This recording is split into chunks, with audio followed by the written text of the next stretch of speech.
안녕하세요. 전산회계 1급 제90회 기출문제 실기편 보겠습니다.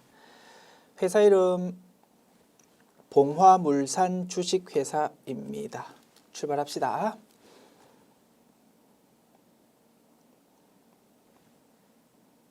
문제 1번. 다음은 기초정보관리에 대한 자료다. 자, 문제 봅니다. 1번 문항. 다음 자료를 이용하여 거래처 등록의 신용카드 탭에 추가로 입력하십시오. 됐죠? 메뉴 엽니다. 거래처 등록 메뉴 중에서 탭이 3개 있는데 그지? 맨 오른쪽에 있는 신용카드 탭 작업한답니다. 자, 자료 보면서 입력할게요. 코드 99613 카카오 법인카드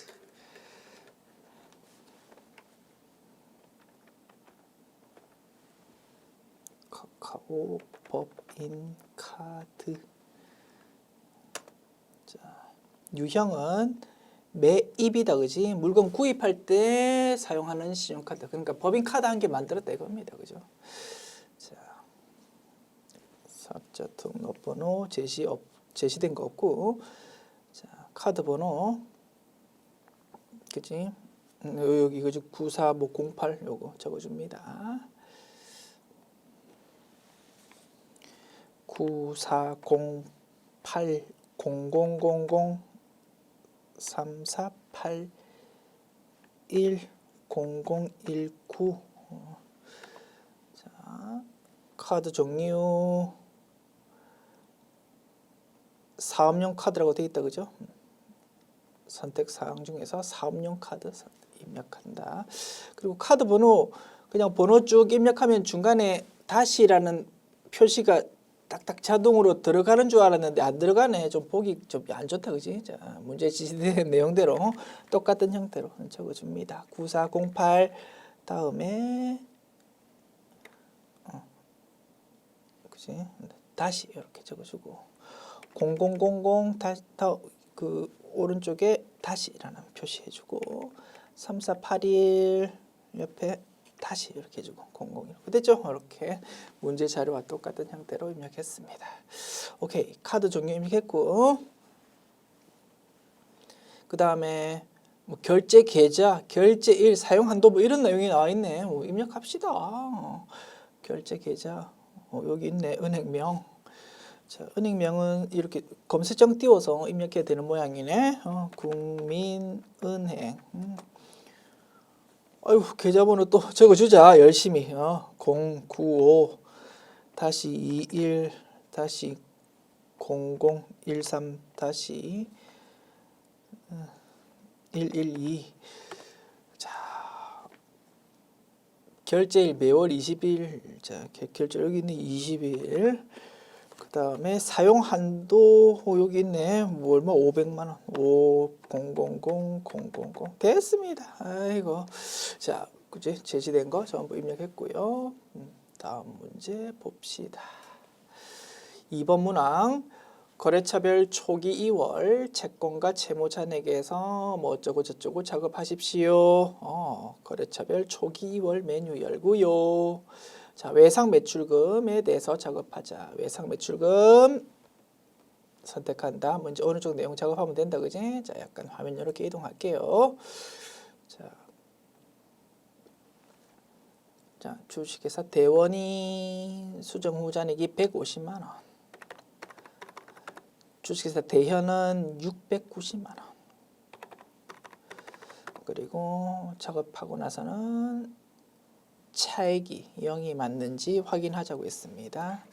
오케이. 그 다음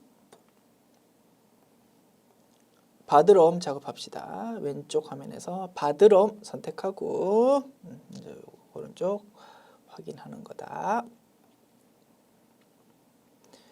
자, 조금 더 이동할까? 주식회사 안동 550만 원. 주식회사 안성 1025만 원. 그리고 차액 0 맞는지 확인합시다.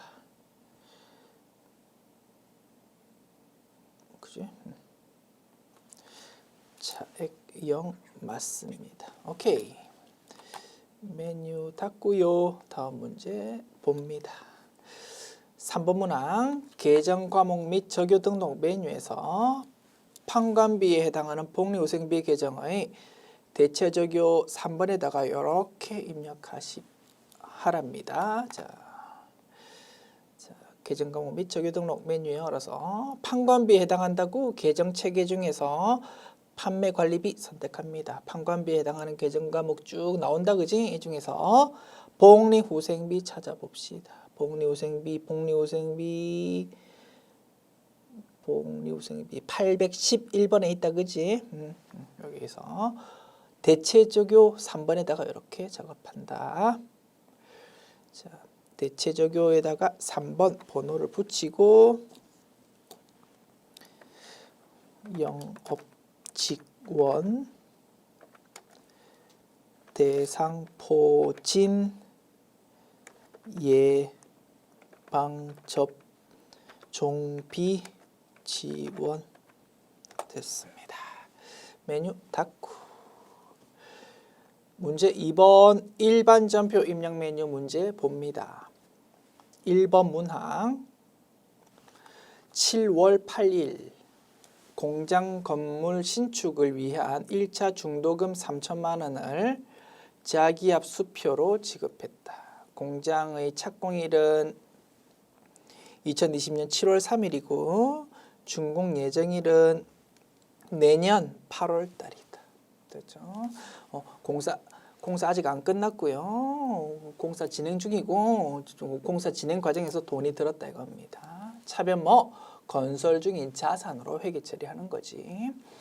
그리고 공사 끝나고 나면 건설 중인 자산을 이름을 이제 바꾸면 될 거다 그지? 건물 이렇게.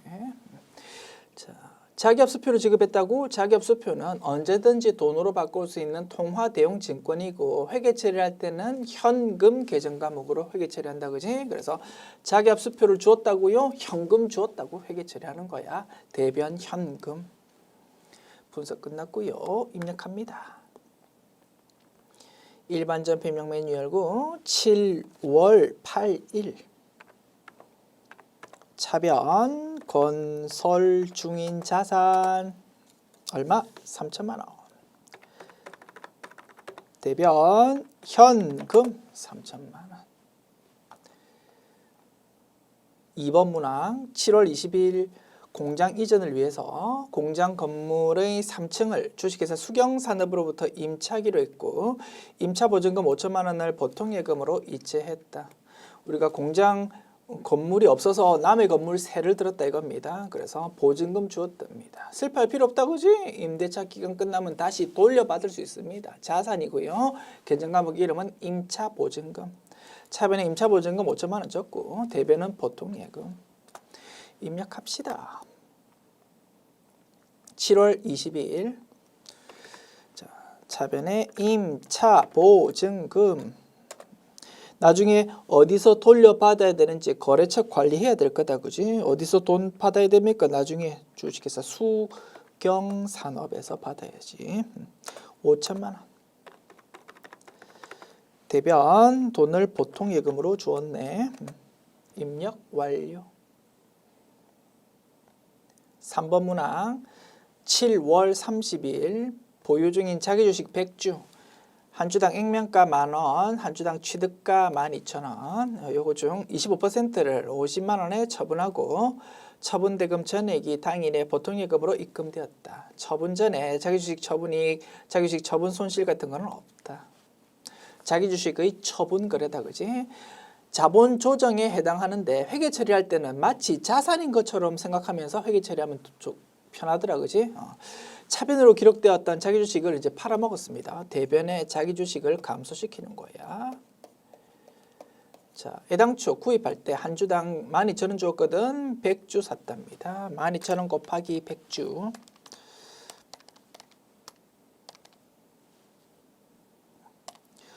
(120만 원으로 회계 처리되었었어. 그 중에서 25%를 팔았다고. 120만 원 곱하기 25% 하면 30만 원 계산됩니다. 자기 주식 기록되어 있는 금액 중에서 30만 원 부분을 팔았다 이겁니다. 자, 차변에 돈 얼마 돈이 보통 예금으로 돈 들어왔고 얼마 들어왔습니까? 50만 원에 처분했다. 50만 원 돈 들어온다. 그러면 30만 원짜리 50만 원을 팔았으니까 이익 봤다 그지? 자기 주식 처분 이익으로 기록합니다. 20만 원. 자기 주식 처분 이익은 수익이 아니고 자본 잉여금에 해당하는, 즉 재무상태표에 표시되어야 되는 계정 과목이더라 그지? 그러다 보니까 입력하기 전에 나의 반대 포지션이 있다면 그 부분부터 없애고 나머지 금액을 자기주식 처분 이익으로 기록해야 된다 이겁니다. 나의 반대 포지션, 자기주식 처분 손실이 혹시 있는지 보자 이겁니다. 자기주식 처분 손실 같은 거 잔액은 없는 상태랍니다. 그러면 20만 원 전체를 그냥 자기주식 처분 이익으로 기록하면 되겠다.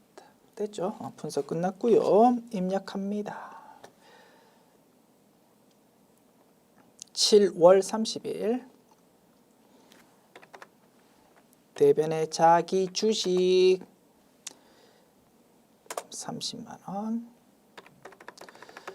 차변에 돈이 보통 예금으로 들어왔다 그지? 50만 원. 대변에 자기 주식 처분 이익 20만 원 기록하면 된다.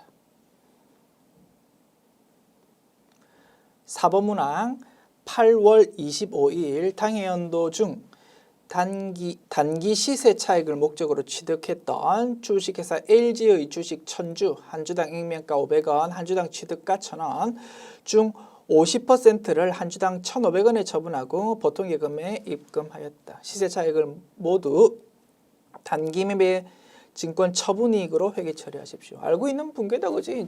단기 매매 증권의 처분 거래. 자, 대변. 자, 단타 목적으로 주식 샀거든. 뭘로? 단기 매매 증권으로 차변 회계 처리했었다 이겁니다. 얼마로? 1000주 곱하기 취득가가 1,000원이다 그지? 액면가는 우리를 현혹시키기 위한 정보일 뿐이다 그지? 주식에 500원 적혀 있더라도 그 주식 가격이 주가가 500원입니까? 아니다 그지? 액면 금액과 주가는 전혀 다르다 이겁니다. 우리는 돈 얼마 주었는지 취득 원가로 차변 회계 처리했을 거야. 1,000원 곱하기 1000주 100만 원으로 단기 매매 증권 기록했었다고. 그 금액 중에서 50% 그러면 50만 원이네. 요만큼을 팔아먹었다고. 단기 매매 증권. 차변에 돈 들어오는 거 적으면 된다 그지? 한 주당 1,500원에 처분했답니다. 1,500원 곱하기 500주. 500 곱하기 1,500. 75만 원 돈 들어옵니다. 돈 뭘로? 보통 예금으로 들어온다. 그럼 이익 봤다 그지? 25만 원만큼 단기 매매 증권 처분 이익으로 기록하면 되지 뭐. 됐습니다. 분석 끝났고요. 입력합니다. 8월 25일 대변의 단기 매매 증권 금액이 50만 원. 차변에 돈이 보통 예금으로 돈 들어왔거든. 75만 원. 그래서 대변에 단기 매매 증권 처분이 25만 원을 기록한다. 됐습니다.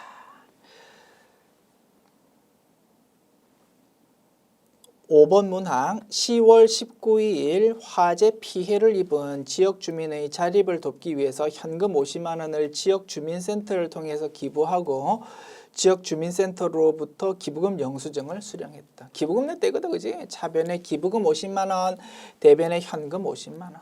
입력합니다. 10월 19일 차변에 기부금 50만 원, 대변에 현금 50만 원. 6번 문항 10월 31일 매출처 주식회사 대원의 부도로 외상매출금 잔액 150만 원이 회수 불가능하여 대손 처리했다. 대손 처리하기 전 재무상태표상 대손 충당금 잔액은 8만 4천 원이다. 다음 부가가치세는 고려하지 말 것. 대손 확정 분괴다 그지? 입력합시다. 10월 31일 대변에 외상 매출금이 없어진다. 그지? 자산의 감소. 거래처는 어디였습니까? 거래처는 주식회사 대원.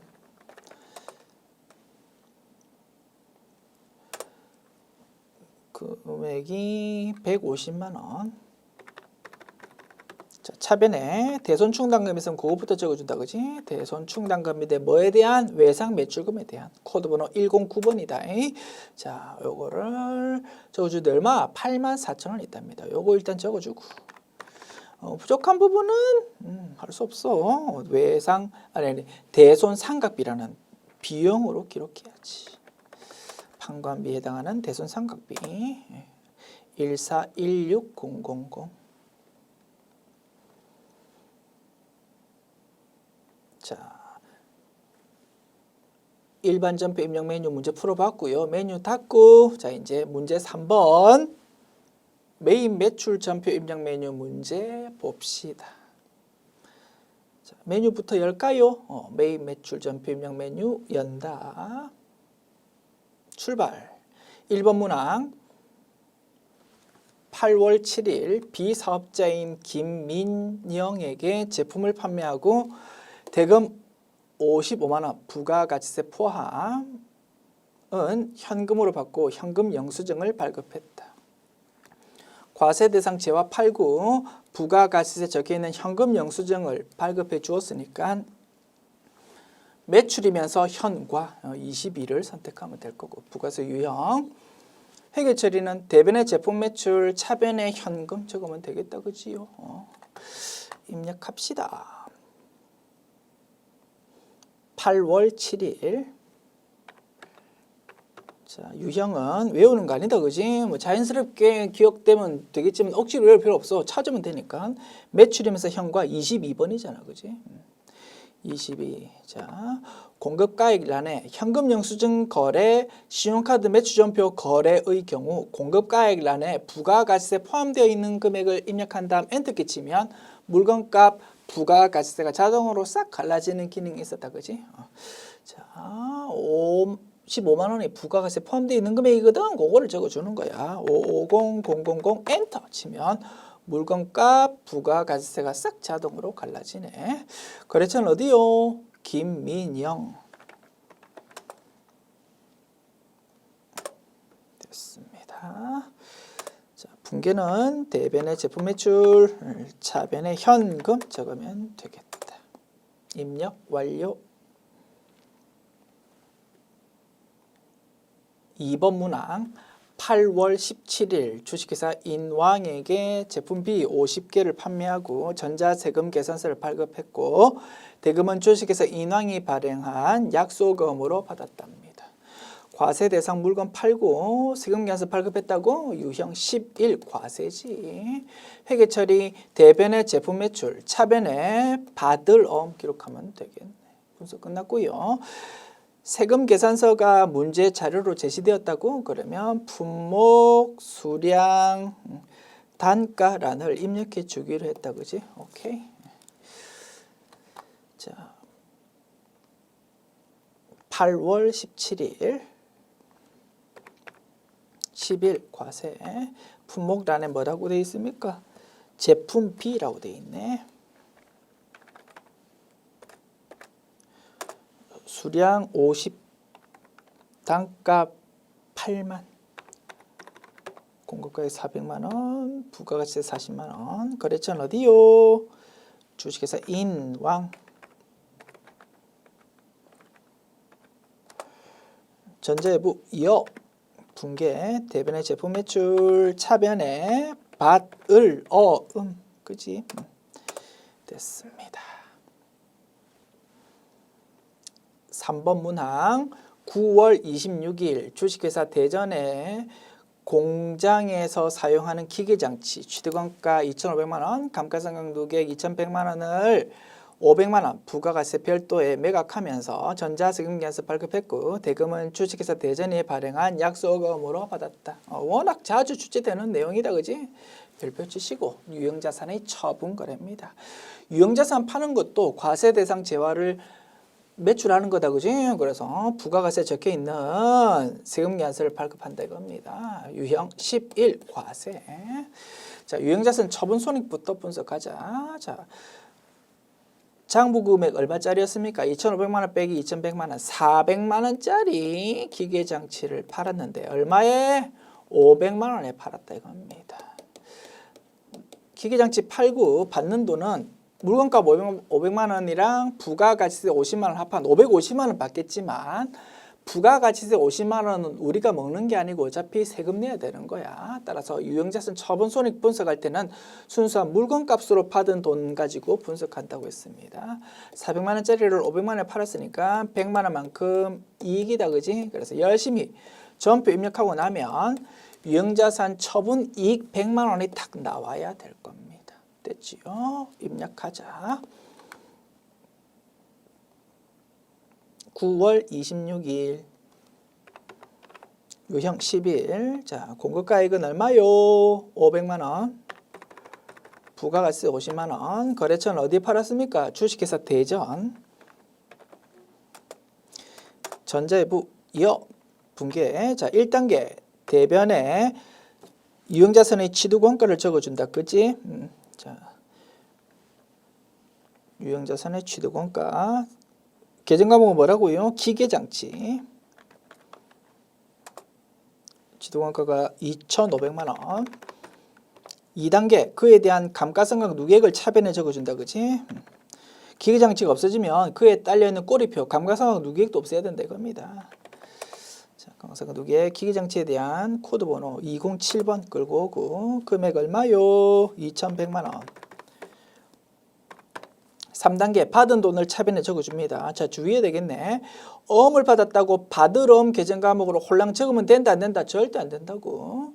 주된 영업 활동인 제품을 팔면서 약속어음 받았으면 받을 어음 맞지만 지금 보는 거래는 주된 영업 활동 아니잖아. 유형자산 매각이라고. 그러면 그때 받은 어음은 뭐 미지급금으로 회계 처리해야 된다라고 열심히 공부했잖아. 그런 거를 물어보고 있다고. 됐습니다.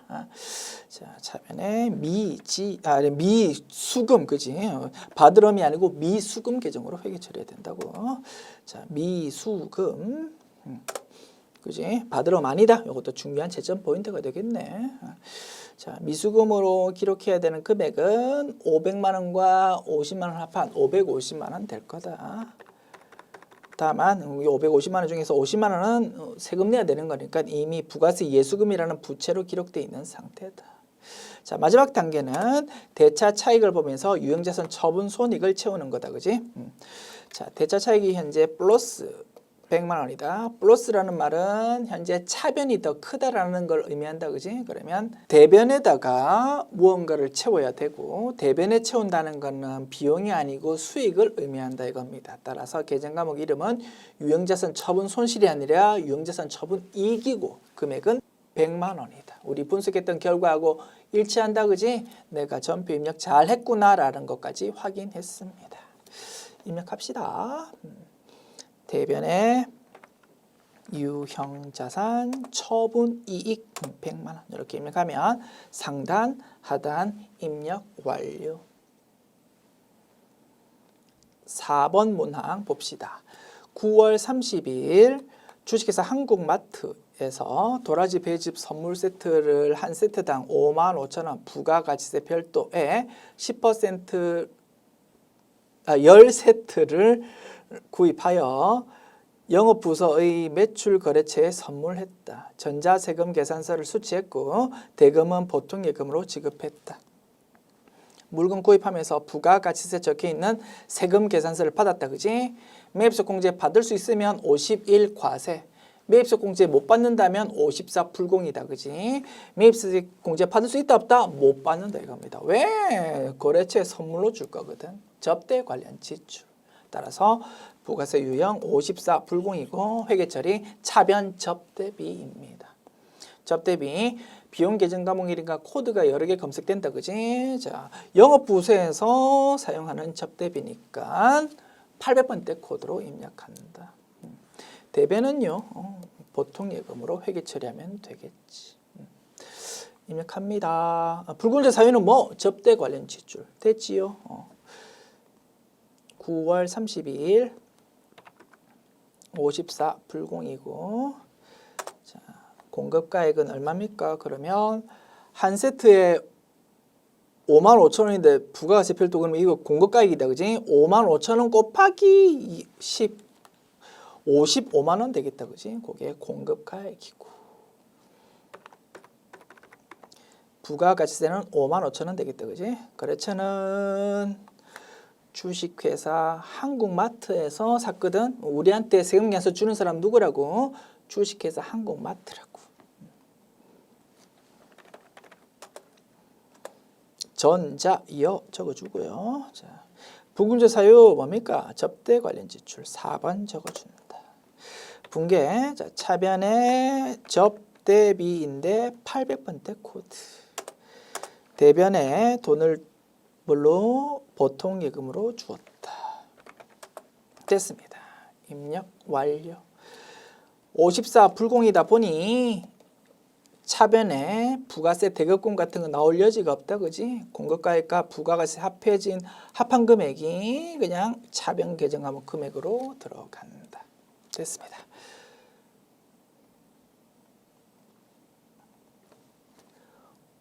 (5번) 문항 봅시다.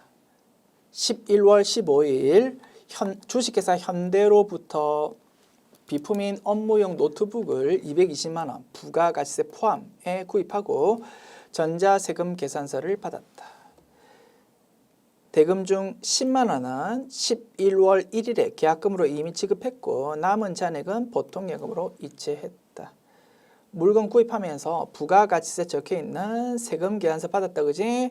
매입세 공제 받을 수 있다, 못 받는다? 받을 수 있다 이겁니다. 못 받을 이유가 전혀 없잖아. 따라서 부가세 유형 51 과세고요. 회계처리, 차변의 비품, 대변의 보통예금 적어주고, 다만 물건 대금을 오늘 전부 다 주는 게 아니고 계약금으로 돈 미리 지급했던 게 있다 이겁니다. 돈 미리 계약금으로 지급했던 거는 차변에 선급금으로 기록되어 있을 거다, 그지? 그러면 차변에 있는 선급금을 이제 대변에 적어 주어야 될 겁니다. 10만 원 부분은. 됐습니다. 입력합시다. 11월 15일 유형 50일 과세. 공급가액은 220만 원이 부가가치세 포함되어 있는 금액이니까 공급가액은 200만 원 되겠다, 그지? 부가가치세 20만 원이고, 자, 거래처는 어디입니까? 주식회사 현대,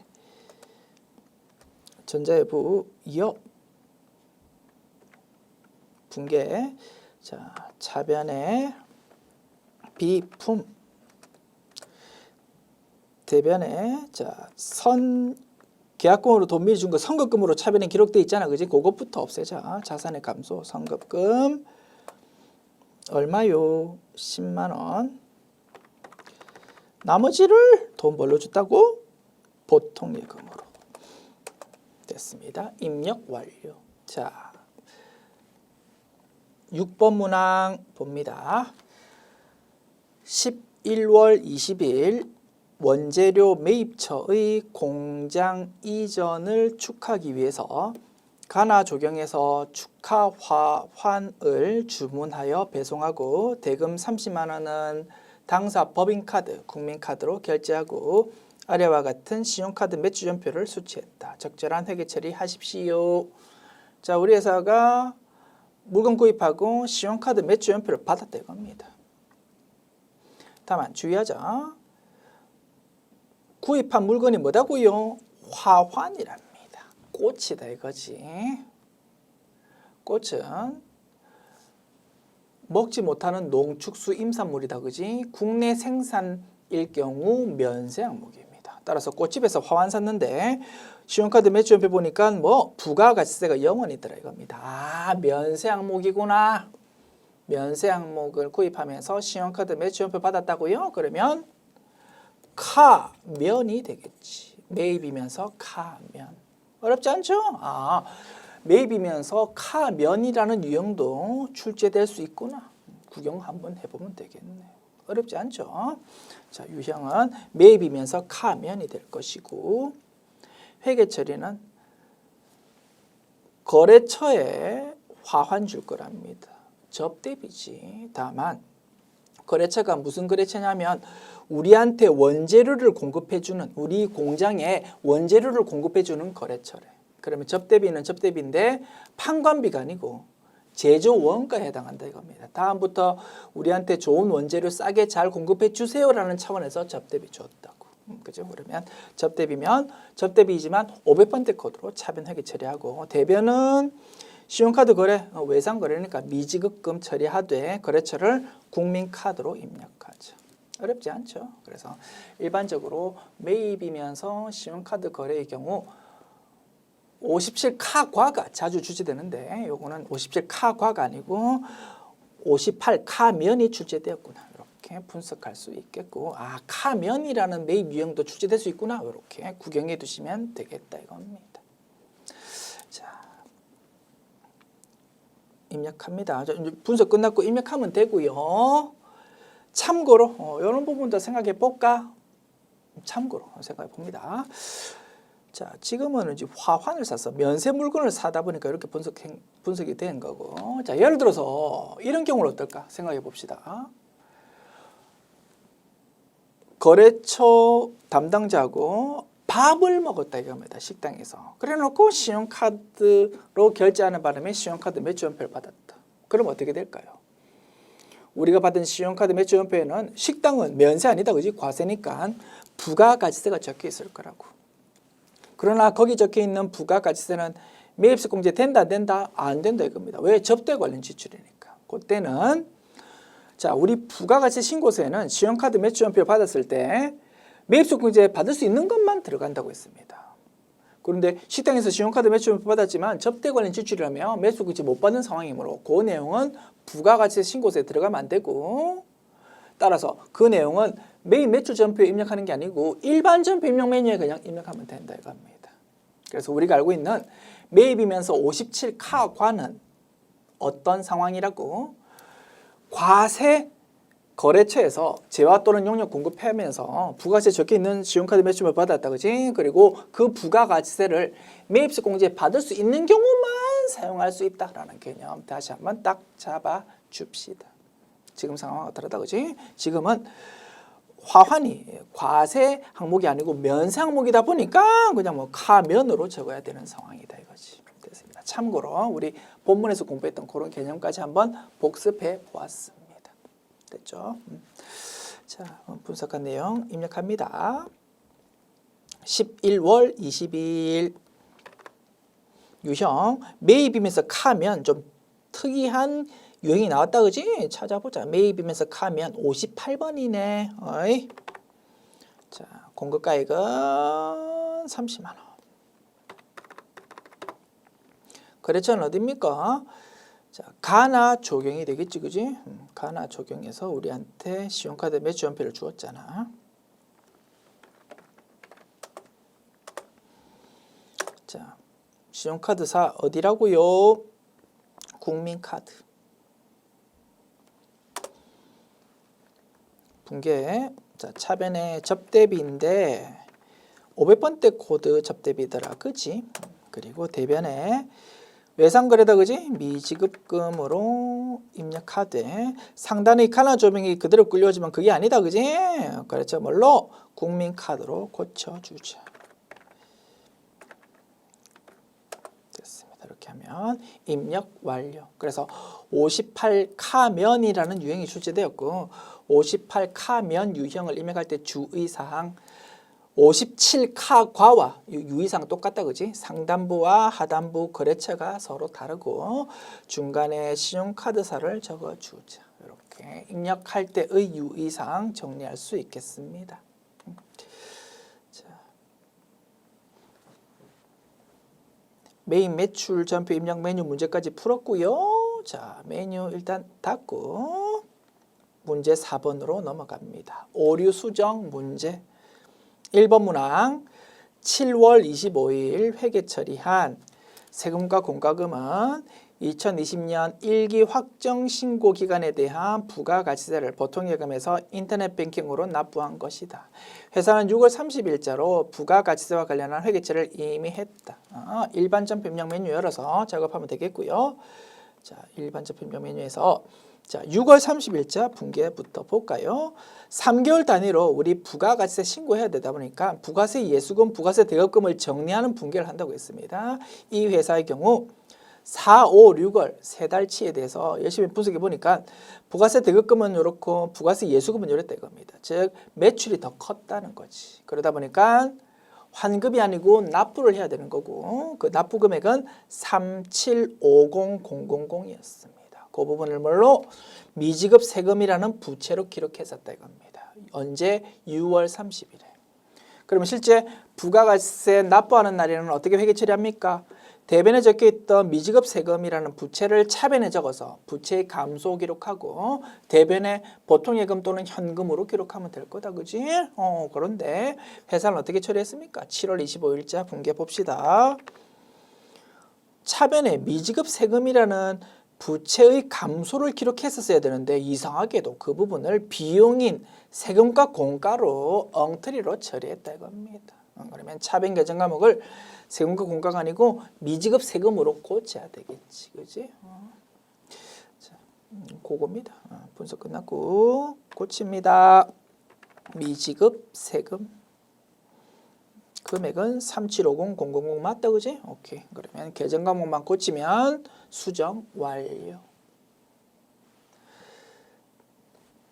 자, 그다음 9월 4일 봅시다. 영업부서에서 주식회사 한국마트에 지출한 복리후생비 5만 원은 일반 간이 영수증이 아닌 현금 영수증으로 매입세 공제가 가능한 것으로 확인되었다.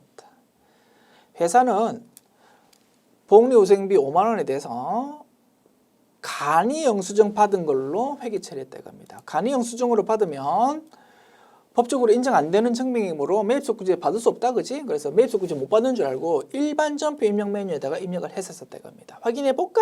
9월 4일. 그지? 55만 원에 대해서 복리후생비 회계 처리했고 그거 보통 예금으로 지급했는데 이걸 그냥 매입소공제 못 받는 줄 알고 일반 점표 입력 메뉴에 입력을 했었다 이겁니다. 그런데 알고 봤더니 현금 영수증을 받은 거고 법적으로 인정되는 증빙 매입소공제 가능한 걸로 확인되었답니다. 그럼 부가가치세 신고서에 반영시켜서 매입소공제 받아야 되니까 일반 점표 입력 메뉴가 아니고 매입 매출 점표 입력 메뉴에 제대로 입력해야 될 거다. 그치? 자, 일반 점표 입력 메뉴 요 내용은 좀 이따 삭제하기로 하고 삭제하기 전에 일단 매입 매출 점표 입력 메뉴에 제대로 된 거 입력부터 하고 나서 삭제합시다. 자, 매입 매출 점표 입력 메뉴 열어서 날짜 9월 4일로 입력합니다. 자, 현금 영수증 받았고 매입세 공제 받을 수 있다고? 그러면 유형이 매입이면서 현과 61번이 되겠습니다. 자, 현금 영수증 거래의 경우 공급가액란에 부가가치세 포함되어 있는 금액을 적은 다음 엔터키 치면 물건값과 부가가치세가 자동으로 싹 갈라진다, 그지? 그 기능 활용해야 되겠고, 자, 5만 원이 추측컨대 5만 원이 돈 나갔으니까 요 5만 원에는 물건값과 부가가치세가 모두 포함되어 있는 걸로 추측 가능합니다. 그래서 우리 학습할 때는 5만 원 뒤에다가 요 5만 원이 그지? 5만 원 뒤에다가 메모 하나 해서 학습하도록 합시다. 자, 5만 원 뒤에다가 부가가치세 포함이라고 자료 추가해서 학습합시다.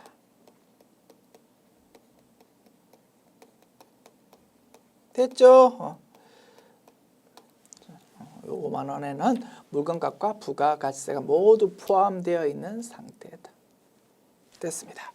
자, 입력할게요. 그러면 자, 매입 매출 점표 입력 메뉴 와서 공급가액에 5만 원 적고 엔터키 치면 물건값 부분, 부가가치세 부분으로 싹 갈라진다 이겁니다. 그리고 거래처는 어디요? 주식회사 한국마트. 자, 분계. 자, 차변에 뭘로? 복리후생비로. 복리후생비고 영업부서니까 800번대 코드가 되겠다. 그지? 복리후생비 800번대 코드. 이걸로 입력하고 대변은 자, 보십시오. 복리후생비 5만원은 간이 영수증 받은 게 아니고 현금 영수증 받은 거다라고만 제시되어 있고 돈을 무엇으로 주었는지는 지금 문제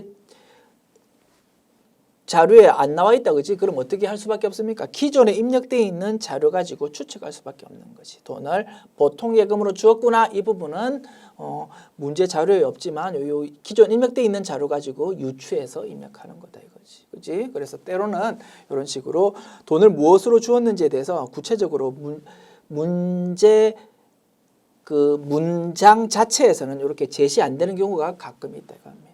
그래서 미리 삭제하지 말고 제대로 입력을 다 되고 나서 기존 자료를 삭제하는 식으로 연습하시면 좋겠습니다. 됐죠? 그래서 저처럼 성격 급한 사람은 처음에 입력되어 있는 요 자료부터 삭제부터 하고 막 작업하려고 한다 이겁니다. 그럼 어떻게 하면 됩니까? 당황하지 말고 없어진 거 아니야. 휴지통에 들어가 있다고. 그래서 혹시 내가 제대로 입력하기 전에 미리 삭제를 했다면 그러면 당황하지 말고 일반 점표 입력 메뉴의 위에 삭제한 데이터를 클릭하면 된다 이겁니다. 그러면 내가 조금 전에 삭제했던 요 데이터를 다시 확인할 수 있어. 아, 원래 입력되어 있던 자료를 보니까 대변이 보통 예금이었구나. 그러면 제대로 입력할 때도 대변 보통 예금으로 입력하면 되겠네. 이렇게 유추할 수 있는 것이다. 아시겠죠? 자, 제대로 입력했고요. 그러면 이제 기존 자료 삭제 이제 하면 되는 거다, 그지? 오케이. ESC 눌러서 다시 원래 화면으로 돌아온다. 아, 원래 있던 내용은 없어졌고 메인 매출 점표 입력 메뉴에 제대로 된 걸로 입력을 했다. 됐죠? 자, 월수정 문제 풀었고 그러면 열려 있는 메뉴 전부 닫고 정신사 나오니까, 그지? 자, 결산 문제로 갑시다. 문제 5번 결산입니다. 1번 문항 대한은행으로부터 차입한 장기 차입금 중 1,200만 원이 만기가 1년 미만으로 도래했다. 그러면 올해 재무상태표 작성할 때 1,200만 원 부분은 더 이상 비유동 부채가 아니고 유동 부채로 바뀌어야 된다. 그지? 사용하는 이름은 유동성 장기 부채. 그래서 장기 차입금을 없애고 부채 감소 기록하고 새로운 부채 이름으로 증가시킨다. 유동성 장기 부채. 자, 수동 계산이다. 그지요? 일반 점표 입력 메뉴 열어서 12월 31일자로 입력합니다. 차변에 장기 차입금이라는 부채 감소 기록한다. 거래처는 어디라고요? 대한은행. 금액은 1,200만 원. 대변에 새로운 이름의 부채를 증가시킨다. 그지? 유동성 장기 부채. 거래처 대한은행이고 금액 동일하다. 그래서 부채의 이름을 바꾼다 이겁니다. 2번 문항 외상 매출금 계정에는 미국에 소재한 스타 캠프에 대한 외화 외상 매출금 4만 달러가 포함되어 있다. 회계 기간 종료일 현재 기준 환율은 1달러당 1,250원, 선적일 발생일의 환율은 1달러당 1,200원이었다. 그럼 현재 장부에 외상 매출금 금액은 얼마로 되어 있다고요? 4만 달러 곱하기 1,200원으로 기록되어 있다고. 4만 곱하기 1,200, 4,800만 원. 그런데 기말 환율이 바뀜에 따라서 얼마가 된다고요? 4만 곱하기 1,250원 5천만 원이 되어버린다 이겁니다. 플러스 200만 원 나오고 회사 입장에서 나쁠 거 하나도 없다. 그지? 자산이 증가하니까. 그래서 차변의 외상 매출금 200만 원 자산의 증가, 대변의 외화 환산 이익이라는 수익의 발생을 기록하면 되겠다. 분석 끝났고요. 입력합니다.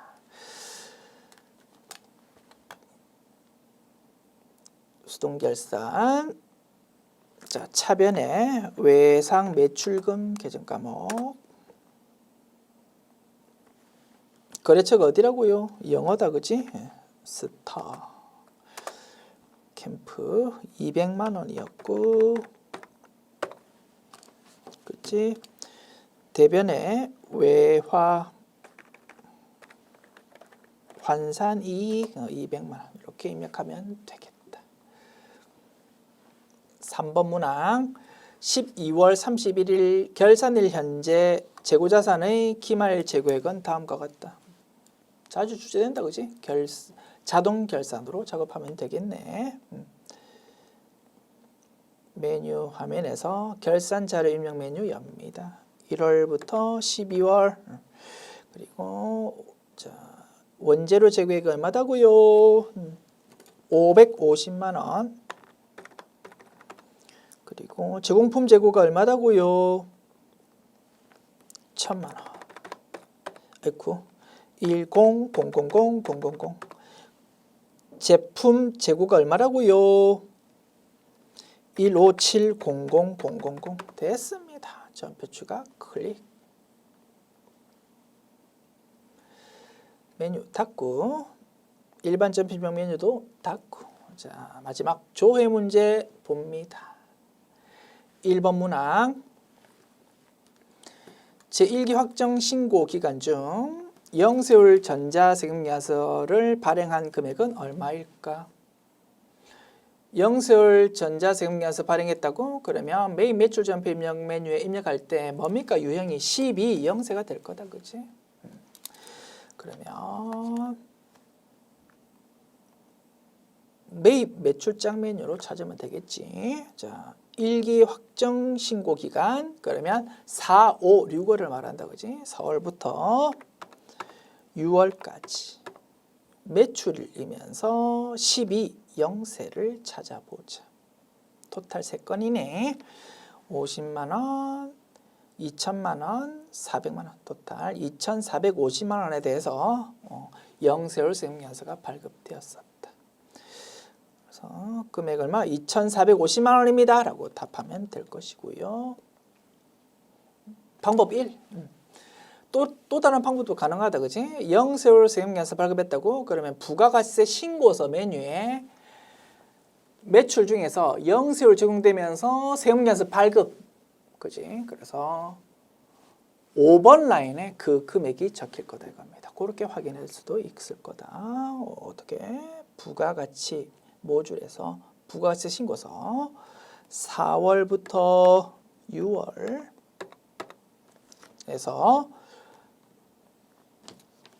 매출이면서 영세율 적용된다. 그 중에서 세금계약서 발급분, 그지? 5번 라인 여기서도 그 금액 2,450만 원 확인할 수 있을 겁니다. 편한 방법으로 작업하시면 되겠다. 2,450만 원. 됐죠? 보여드렸고 2,450만 원 두 가지 방법 보여드렸고, 참고로 또 이렇게 접근하는 분이 가끔 있는 것 같아. 참고로 들어보십시오. 영세율 세금계약서가 발급되었다고? 세금계약서 발급했으니까 세금계약서 합계표에도 있는 거 아닙니까? 맞습니다. 그렇게 작업해도 됩니다. 그런데 조금 불편하다 이겁니다. 보여드릴게. 그렇게 하면 안 좋다라는 거 참고로.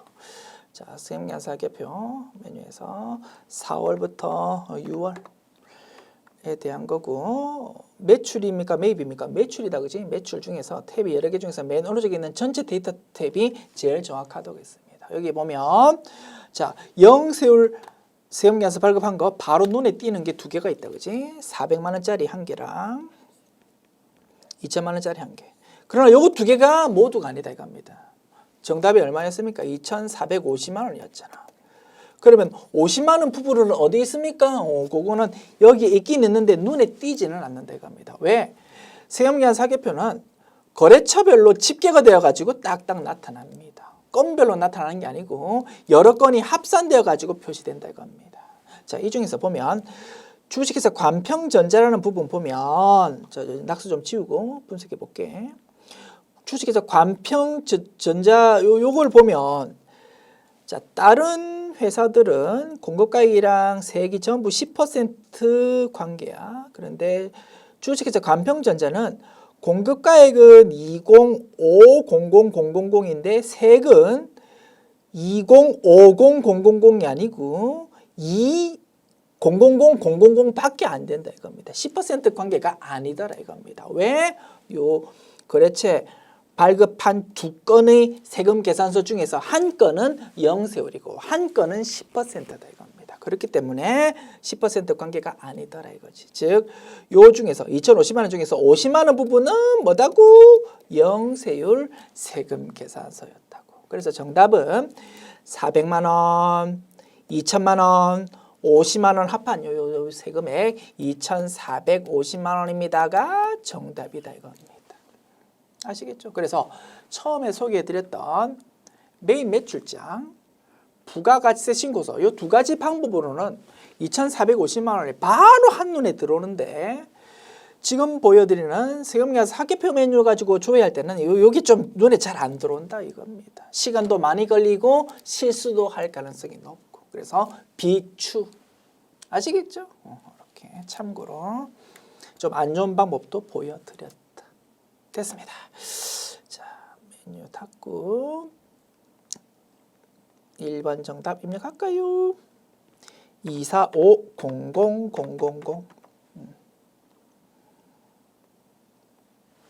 2번 문항 5월 31일 현재 외상매출금 잔액이 가장 큰 거래처의 외상매출금 잔액은 얼마일까요? 거래처 원장 메뉴지 뭐 거래처별로 집계된 거래처 원장 메뉴 열어서 5월 31일 현재다 그지? 1월 1일부터 5월 31일까지 계정 과목은 외상 매출금 거래처는 모든 거래처. 자, 잔액이 쭉 나와 있는데 그지? 요 중에서 제일 금액이 큰 거래처를 찾으랍니다. 어디입니까? 요 7,350만 원인 주식회사 간평전자네. 됐죠? 자, 잔액이 가장 큰 거래처의 외상매출금 잔액은 얼마인가? 그러면 잔액 7,350만 원입니다. 이것만 답하면 되겠다, 그지? 굳이 거래처 이름은 입력할 필요 없네. 7350000. 자, 메뉴 닫고 정답 입력합니다. 7350000. 됐습니다. 3번 문항 상반기 중 제조부의 전력비가 가장 적게 발생한 월과 금액은 얼마일까요? 월별로 금액이 딱딱 집계되어서 표시되는 총계정 원장이 제일 편하겠다 그지? 상반기는 의미가 뭡니까? 1월부터 6월을 말한다 그지? 하반기는 7월부터 12월. 됐습니다. 1월부터 6월까지에 대해서 총계정 원장으로 제조 원가에 해당하는 전력비 계정 과목을 조회하면 되겠다.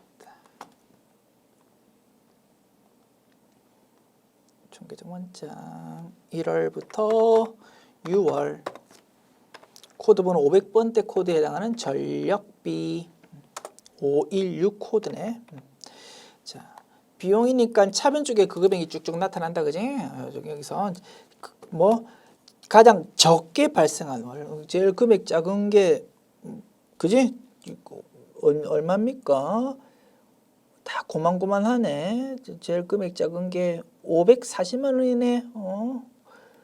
됐습니다. 요게 제 금액 제일 작고 몇 월입니까? 3월입니다. 3월이고 540만 원이다. 됐습니다.